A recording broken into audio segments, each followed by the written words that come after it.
জিতু, এই জিতু, কি হলো? এইদিকে শোন।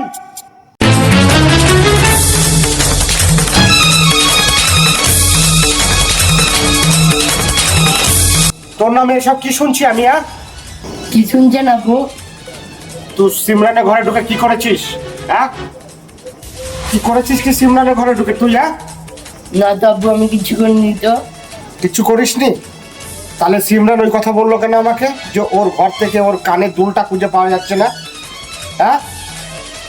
ওর কানের দুলটা গেল কোথায়? আব্বু বিশ্বাস করেন আব্বু, সিমরান মিথ্যা কথা হয়েছে, আমি কিচ্ছু করিনি। লজ্জার ছেলে, মিথ্যা কথা বলতে লজ্জা লাগছে না তোর? নিজের বোনের ঘরে ঢুকে তুই এইসব করেছিস? চল, তোর মতন ছেলে আমার বাড়িতে দরকার নেই। তুই এখনই এই মুহূর্তে বাড়ি থেকে বেরিয়ে যা। আব্বু আমার কথা বিশ্বাস করছেন না, বেজে বাইরে চলে গেলাম। তবে কি ছেলেটা সত্যি কথা বলছিল? জিতু, জিতু, জিতু, কথাটা হয়তো তুই ঠিকই বলছিস রে জিতু। তোর কথাটাই মনে হচ্ছে সত্যি, কিন্তু সত্য ঘটনা তো আমাকে যাচাই করতে হবে।